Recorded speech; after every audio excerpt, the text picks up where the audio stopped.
Dito na tayo sa taas. Dito pala tayo sa elevator. Ito pala yung World Trade Center. Dito ako nang pumasyal nung walang dating ko rito sa Vancouver. Dito ako pinasyal nila Pastor. Ayan. Kaya naalala ko yung barkong malaki. Ayan, sasakay daw si Boss Joseph ng barkong malaki. Susunod, helicopter. Dito tayo sa World Trade Center, 6th floor. Going down.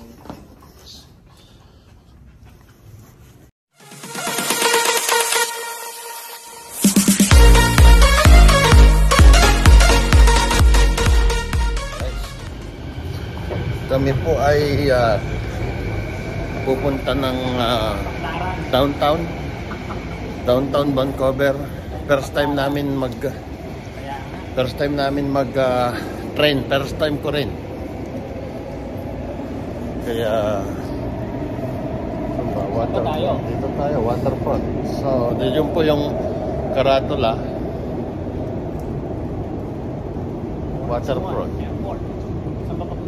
Tapos papuntang airport. Kami po first time namin guys. First time namin dito. First time namin mag-train.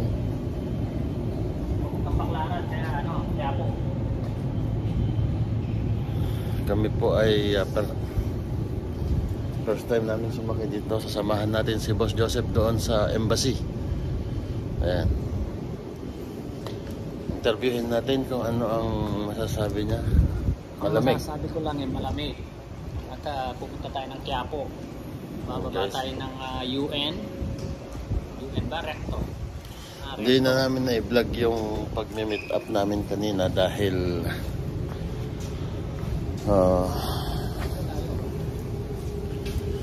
guys, mamaya pagdating namin doon, ayan, dumadami na ang tao.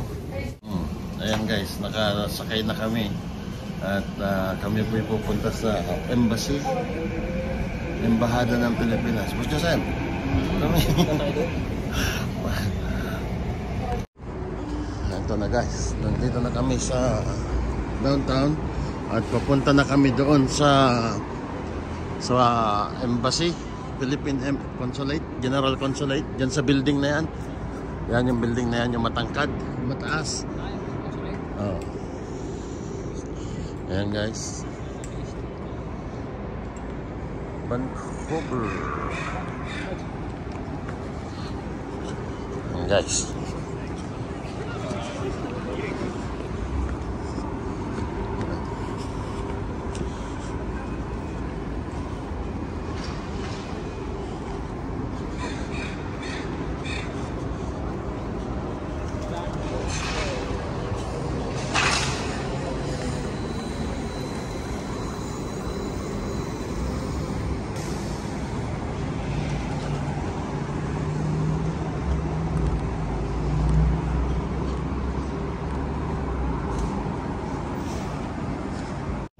Yan guys, naliligaw na kami.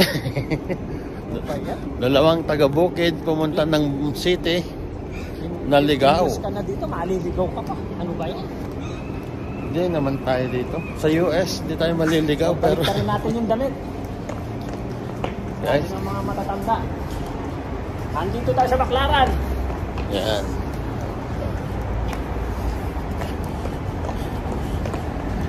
May mamimit ka dito, samot-saring tao, may praning, may baliw. Pero ang kagandahan dito guys ay walang pakialamanan. Yan.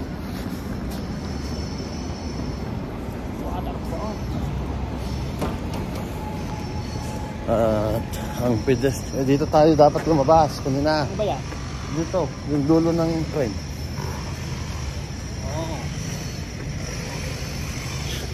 Yan, dapat dito kami lumabas kanina. Guys, yung waterfront station. Ano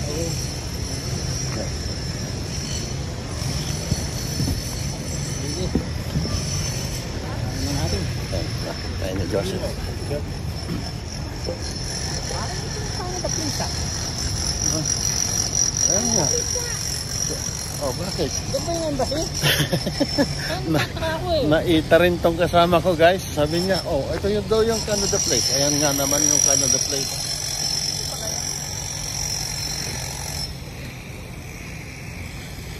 Ayan, guys. Nandyan yung consulate natin, Philippine General Consulate. Ayan.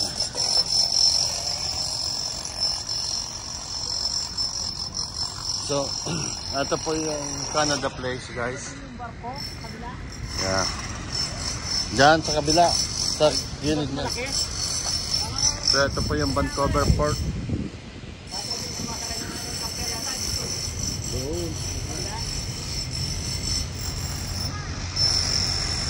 Yan.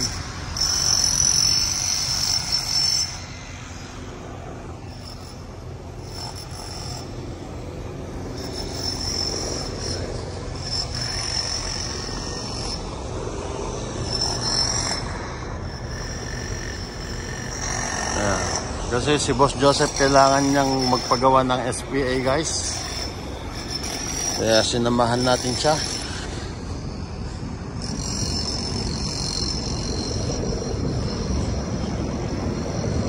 Ito.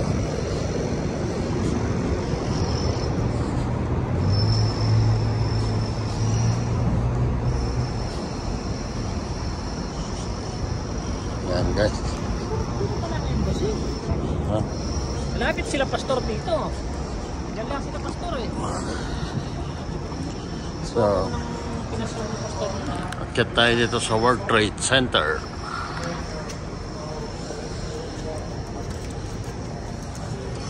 Ayan, guys. Dito na tayo sa taas. Dito pala tayo sa elevator. Ito pala yung World Trade Center. Dito ako nang pumasyal eh. Nung walang dating ko rito sa Vancouver. Dito ako pinasyal nila pastor. Ayan. Kaya naalala ko yung barkong malaki. Ayan, sasakay daw si Boss Joseph ng barkong malaki. Susunod helicopter. Dito tayo sa World Trade Center, 6th floor.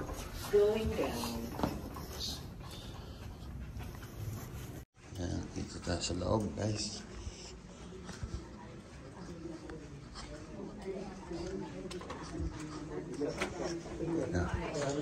Ay, mga kabayan. Galing din sila dito. Ayan, guys.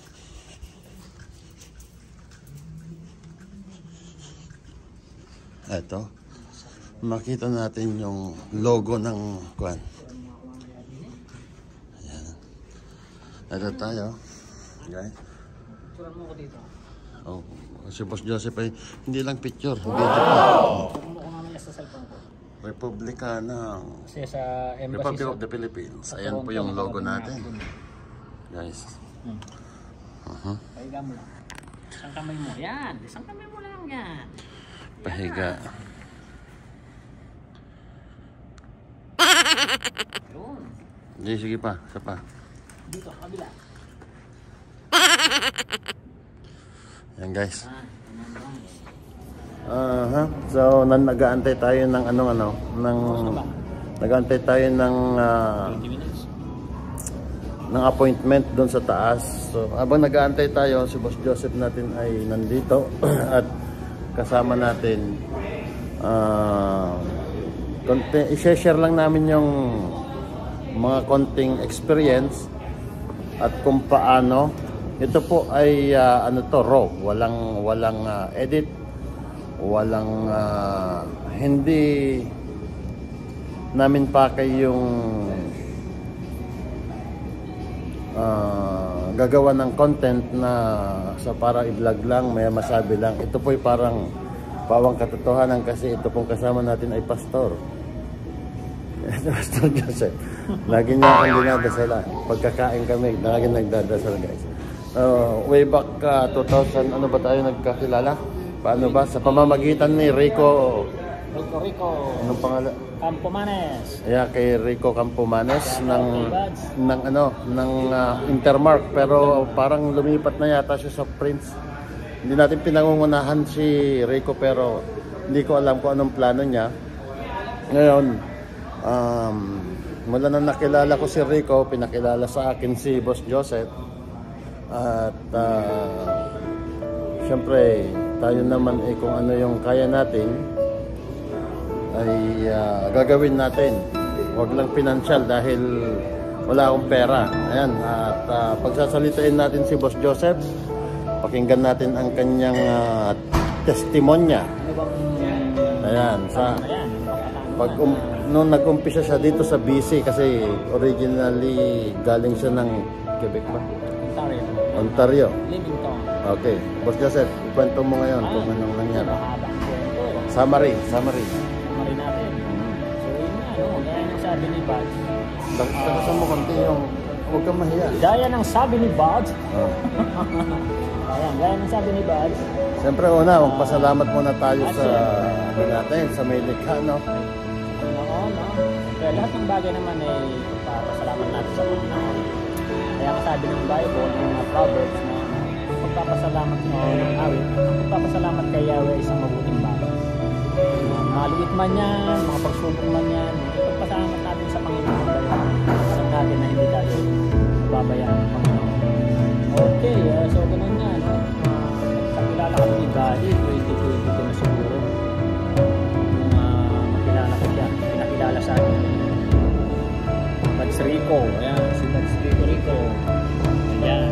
And then, alam nyo, ang status ko noon wala talaga akong zero. So, wala akong status ng mga time na yun. Ano tayo ang tawag doon? TNT. TNT tayo. Ilang month yun? Mga 9 months siguro. Wala akong status. 1.5. Hindi, yung bago tayo nagkakilala. Okay. Almost 1 year. 1 year siyang... Bago kami nagkakilala ni Buddy, mga 10 to 10 months siguro wala akong status. Kaya kung saan ako, alam nyo, napakahirap. Hindi naman tayo tumatakas, pero umiiwas lang tayo sa kasi naghahanap tayo ng pag-asa. Naghahanap tayo ng opportunity na makahanap ng LMIA, ng Lamia, dahil yun nga, sa nangyari. Pero yun nga, magkakilala kami ni Buds. Nagay ko, mga March na yata yun. Okay, habang nag-aantay ako. And then yun, nag-usap kami, nasa US siya, tinatawagan ako, hanggang sa hindi niya ako makontak. Hindi ko alam yung Facebook niya sa number lang siya tumatawag buti natatawagan nga ako. O yun, so nag-usap kami, nakuha ko yung Facebook niya kay Boss, kay Buds Rico. Yun, dire-diretso na yun, nag-usap na kami. And then ibinahagi niya na mayroon siyang yung kampanya nila, mayroong available ng LMIA. At ang kagandahan doon, yung ginawa ni Buds, yung pinakiusap niya ako sa kanya. Binigyan ako ng LMIA ng employer nila, and then mga 2 weeks siguro, 2-3 weeks, yung LMIA na receive ko, sinansakin nakausap ko mismo yung employer niya, si Ma'am Rana. And then nung ma-interview ako, sinabi ni Buds, hindi nila rin ako makontak noon kasi yun nga. And then tumatawag siya sa akin, wala naman akong, alam nyo, pag wala kang trabaho, wala talaga akong zero balance ako. Ibig sabihin, hindi stable ang pag-iisip ng isang taong walang status sa Canada. Kaya kita nyo naman, medyo talagang pumayat ako. Kasi iba na yung, hindi naman tayo nag-iisip ng masama. Kumbaga, na-stress. May pamilya ka, diba? Iniisip mo yung pamilya mo. Iniisip ko noon na kahit maging legal ako, basta makapagtrabaho lang ako at mapadalhan ko ang pamilya ko, okay na ako doon. Huwag lang akong mahuli. Ganun ang strategy Ganun ang importante. So, ibig sabihin, nung mga time na yun, nasa risk condition ka na, hindi mo na alam yung... wala na. Hindi ko na alam talaga kung yun nga, trabaho ko minsan 3 araw, kung ano-ano na. So, sa madaling salita, ayan, nag-usap kami at sabi ko nga, nagtanong ako doon sa namin, buti hindi pa dumarating yung mga Indian noon. Wala pang Indian noon. Siya pa lang si Joseph Sink ang unang dumating. Ayan, at maraming pagsubok ang dumaan sa amin. Siyempre, pag malakas ang iyong paniniwala at saka yung faith mo, hindi tayo pababayaan. Ang nasa mind ko, ang nasa isip ko naman dahil hindi tayo niloko tayo ng company, wala naman tayong ginawang masama para takasan yun, para umalis ako kasi ayaw kong mapauwi dahil unang-una wala tayong ginawang masama sa kumpanya. Hindi naman tayo nagnanakaw, hindi tayo nakipag-away, no? Maging sa gobyerno, wala naman tayong ginawang masama talaga. So kaya ako umalis, ayaw ko mapauwi. Dahil yun ang tinitignan ko. Pero yun nga, natapos na yun. Pero alam ba ninyo ang pagsubok na dumating? Yung in-apply nila ako ng TRP, na-refuse. Na-refuse yun after 10 months. Tapos dumating na ako, nila ba, yung time na yun, usap ko nasa... Saka isa pa, yung time na yun, nung na-refuse ka, wala ka nang magagawa kasi pandemic. Pandemic pa. Ang hirap mag-apply nung time na yun, guys. Yung pandemic talagang... Wala na. Wala tayong kapag-asa sa pandemic kasi kaya alam naman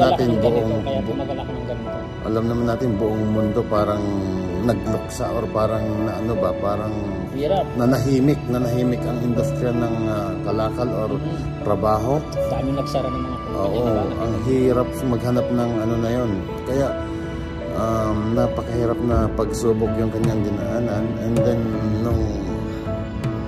nung time na okay na, nakapag-usap na doon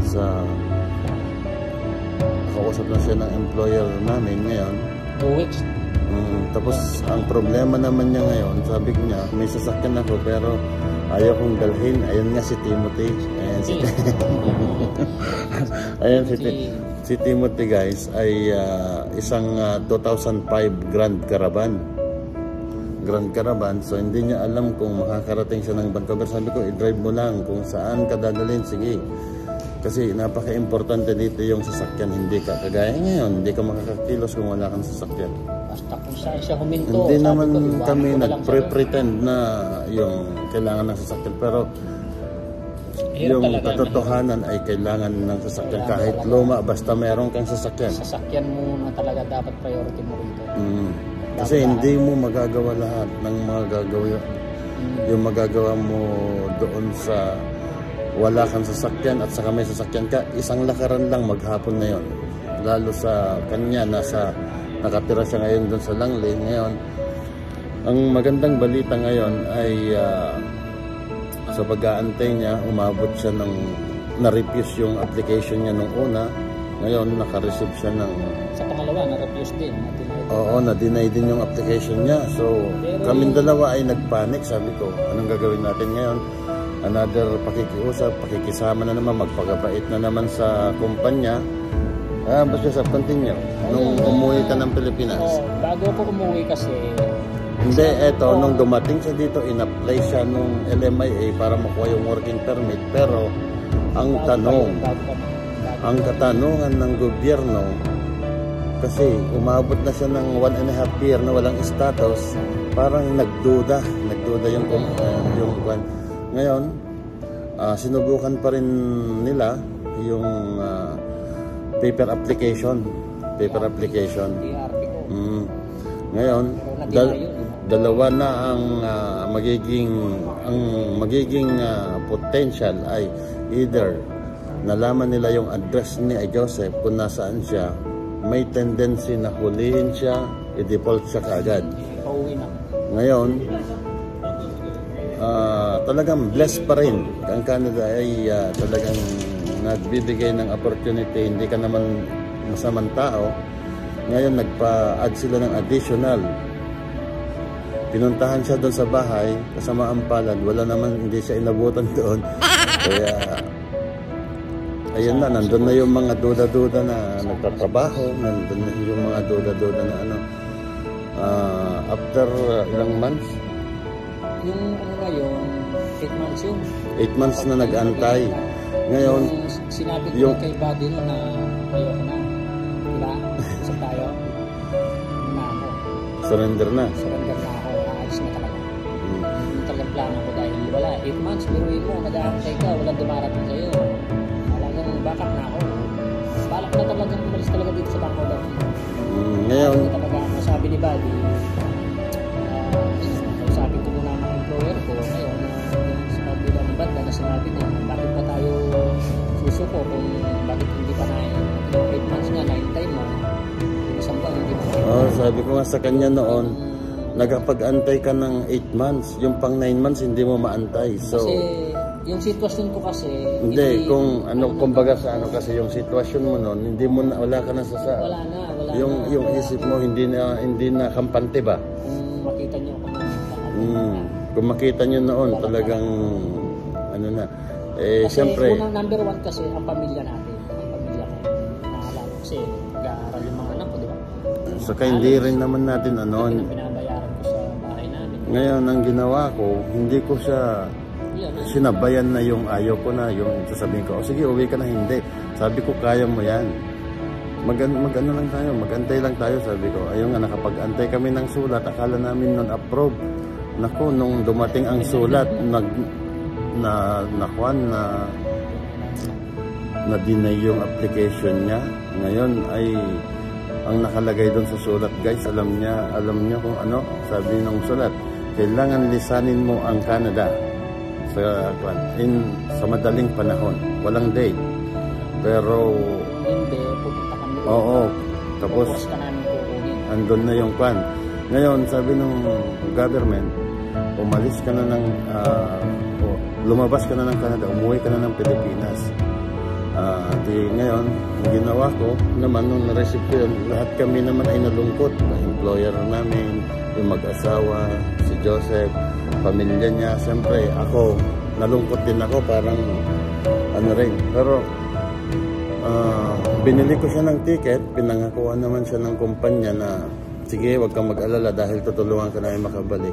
At another blessing na naman na nanggaling sa itaas, nakasama ang Pilipinas sa tinatawag na ETA. Ngayon, malaki, 101% ang pag-asa ni Boss Joseph na makabalik kahit wala siyang employer. Talaga makakabalik yung time na yun. Kahit wala siyang employer, basta meron siyang previous visa, expire visa ng Canada, either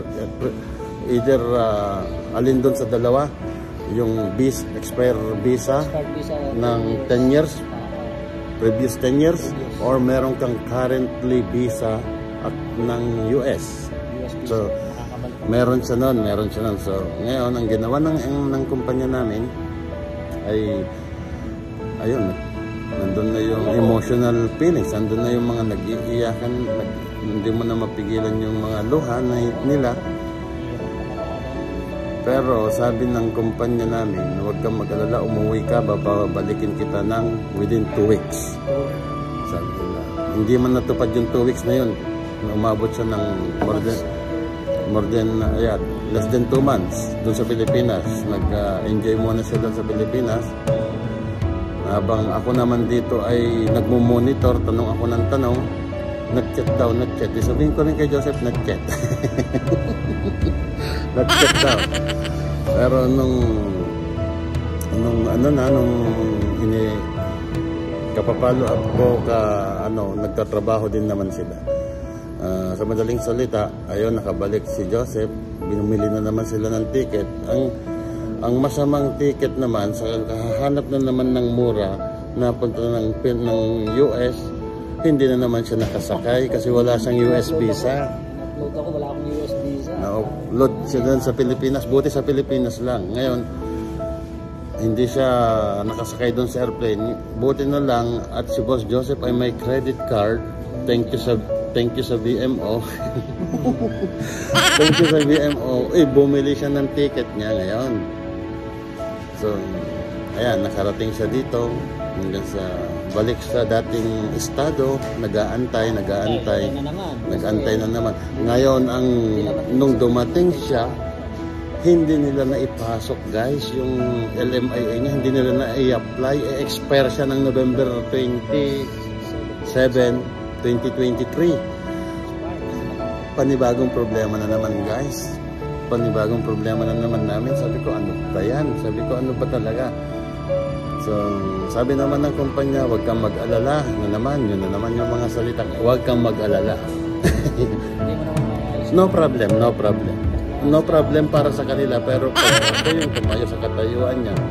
Aba, problema kasi magsi 6 months na naman siya, kailangan niyang i-apply na naman or i-renew yung multiple entry kasi tourist. Diba? Ang hirap, diba? Ngayon, Kaya na naman Nag-antay na naman kami. Ayan, sa pamamagitan ng ating nasa itaas mo, kasi malakas ang kapit nitong si Boss Joseph, Pastor Joseph. Ayun, na-approve na. Sabi nila, okay na. Yeah, okay na. Okay na. So, nabuhayan na kami ng dugo. Pero hindi pa 100% na okay kasi wala pa sa kamay niya yung working permit. Ngayon, nandun na naman kasi alam mo, nakailang beses na yung kumpanya na nagsabi, no problem, don't worry. Ilan mo parang gas-gas na para sa amin. Gas-gas na. Kaya nga nagkaroon, dumating na sa punto na kinausap ko na, sabi ko, kausapin mo yung isang kumpanya dyan at kuha tayo ng LMIA, sabi ko. Apply ka na kahit anong trabaho. Sige na, okay na. Hanggang sa dumating na yung puntong ganan, guys, na kailangan naming humanap ng iba.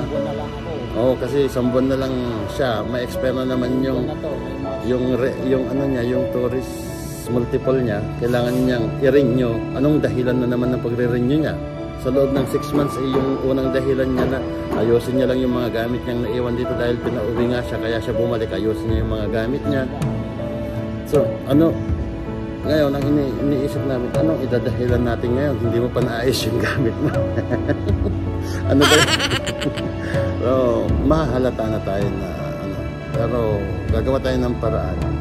Kaya Boss Joseph, ngayon kinuha niya kahapon yung kanyang working permit. Nabigyan siya ng 3 years. 3 years yung kanyang work permit. So mahaba-habang na yan. Sana ay makabawi na itong ating kaibigan dahil lugmok na, baon na. Yan, liit-liit pa naman niya, madaling bumaon na. Wala na. Lagpas na ng isang bangkal. Hindi ka na makita. Ngayon, Boss Joseph, ipasulyap mo nga yung iyong working permit. Dito. Ayan. Hindi, ikon mo lang yung logo. Ito guys, ito ay talagang dumaan ito. Kung may mas maliit pa sa butas ng karayom, siguro iyon mo. Ayan guys, yun natin yung pangalan. Ito Joseph. Ayan, Joseph Cabrera, Season Canada. Tapos yung expire, tapos yung kahapon lang yan, March 3. Ayan, may tatak. Ayan guys, hindi na natin itago mo na, baka makita. Baka kunin pa ng iba. Ayan guys, ilalaban ko ito ng baka kunin pa ng iba. Kaya ito, gusto man namin i-celebrate ang kanyang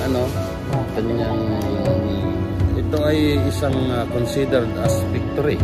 Oo naman, malaking biyaya sa mga sa mga taong ginamit. Hanggang sa 3 beses siyang na-deny, pinauwi siya ng Pilipinas, pero may mga tao talagang instrumento na gagamitin. Ginagamit talagang Panginoon ng mga anghel. Mga anghel. Si Bads, hindi ako ang... matatawag ko yung mga anghel. Kung sinasabi ng Biblia, hindi natin alam, sabi ng Biblia, nakapagpapatuloy tayo ng mga anghel. Ayan. So, amen. So, ayun, mag-vlog ka, yung i-vlog mo is yung may mga kagaya nito, talagang hindi mo iiwan, hindi mo, kung tutulong ka, huwag sa umpisa hanggang matapos. Ngayon, bahala na siya, okay na, meron na siyang legal status, meron na siyang LMIA, meron na siyang 3 years. Ngayon, na kay Boss Joseph na yan kung paano niya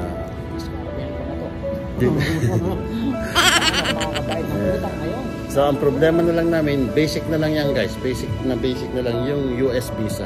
So ayan, ang Panginoon nga binigay nga yung napakatagal, napakahirap, yan yung napaka-importante. US visa na lang. Matuto tayo kasi marami akong natutunan. Isang bagay yung paghihintay. Huwag kang mainip. Pero siyempre may tao lang tayo, napapagod tayo, di ba? Siyempre may mga alinlangan tayo. Pero sabi ng Biblia, kagaya ng isang magsasaka, matuto tayo maghintay. Di ba? Hanggang sa anihin natin yung masaganang bunga. Pero bago pa dumating yung bunga, alam naman natin kapag sa bukid, may mga bagyo, di ba?